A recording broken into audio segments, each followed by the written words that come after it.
टीकमगढ़ शहर में इन दिनों अनियंत्रित ट्रैफिक और अतिक्रमण के कारण आम जनता बुरी तरह से परेशान है। शहर में जहां एक तरफ यातायात का बोझ बढ़ रहा है, तो वहीं कई चौक चौराहों पर बढ़ते अतिक्रमण से भी मुश्किलें पैदा हो रही हैं। लेकिन पुलिस प्रशासन इस मामले में उदासीन रवैया अपनाए हुए है। ना तो पुलिस को चिंता है और ना ही नगर पालिका को। ऐसे में सड़कें सक्रिय होती जा रही हैं और आम जनता परेशान है। इन सड़कों को आप देखकर अंदाजा लगा सकते हैं कि किस तरह से लोगों को दिन भर यहाँ ट्रैफिक जाम में फंसना पड़ता है। सड़क पर ही अतिक्रमण कर कई दुकानें लगाई गई हैं। पार्किंग के लिए कोई जगह नहीं है, इसलिए इसी सड़क पर टैक्सियां और चार पहिया वाहन भी खड़े कर दिए जाते हैं। कई बार शहर के मुख्य चौराहों पर ट्रैफिक जाम की स्थिति बनती है। दुकानदारों और ग्राहकों के बीच झगड़े भी होते हैं, लेकिन इससे ना तो प्रशासन को फर्क पड़ता है और ना ही ट्रैफिक पुलिस को। ट्रैफिक पुलिस, नगर पालिका और टीकमगढ़ एसडीएम को इस मामले में संयुक्त रूप से कार्यवाही करनी चाहिए, लेकिन ऐसा देखने में नहीं आ रहा है।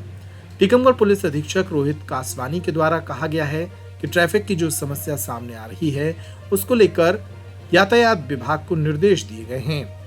ट्रैफिक के संबंध में ट्रैफिक प्रभारी को निर्देशित किया गया है और उचित व्यवस्था की जा रही है और व्यवस्था सुधारने के प्रयास भी उनके द्वारा किए जा रहे हैं। उधर इस मामले में टैक्सी चालकों के अपने तर्क हैं। पार्किंग की समस्या होने के कारण ये भी परेशान हैं। पार्किंग होती तो हम लोग पार्किंग खड़ी करती, वहाँ से गाड़ी चलती, घर में जाम नहीं करता। पहले तो मिली थी पार्किंग, पहले मिली थी, वहाँ पर गाड़ी लगने लगी है, फोर व्हीलर लगने लगी है, कब्जा कर लिया, ठेले वाले लगने लगे हैं वहाँ पर। अगर आपको स्टैंड मिलता है तो आप लोग टैक्सी नहीं लगाएंगे? फिर टैक्सी नहीं लगाएंगे, फिर पार्किंग में लगाएंगे, वहाँ सवारी मिलेंगे हम लोगों को। आप लोग क्या चाहते हैं?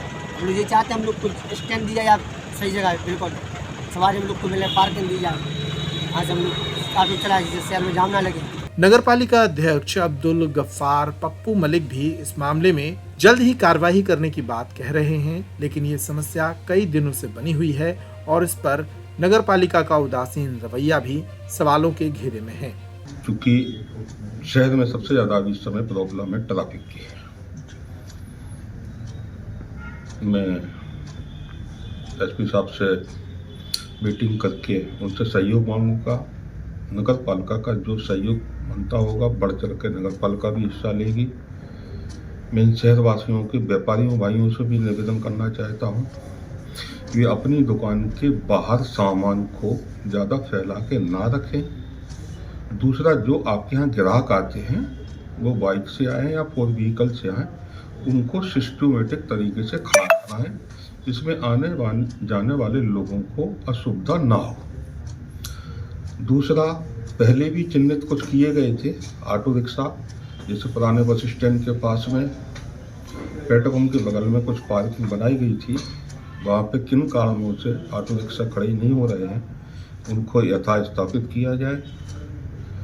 और कोतवाली के सामने भी एक जगह निश्चित थी स्कूल की बाउंड्री के बगल से, वहाँ पे भी क्यों नहीं टैक्सी वाले खड़े हो रहे हैं, रोड पे क्यों खड़े हो रहे हैं। और जिन भाइयों ने जिनके पास पार्किंग की सुविधा नहीं है, फोर व्हीकल लेकर रखे हुए हैं, वो कहीं पे भी खड़े कर रहे हैं, जिससे ट्रैफिक जाम हो रहा। वो ट्रैफिक जाम ना हो। खासकर मैं देख रहा हूँ कि कोतवाली से जब अपन किसी अर्जेंट काम के लिए कोई कोर्ट के लिए आता है, कलेक्ट्रेट के लिए आता है, तो कहीं ना कहीं वो जाम में फंस जाता है, जिसकी वजह से उसके कामों में रुकावटें आती हैं या लेट पहुंचने से उसका पनिशमेंट मिलता है।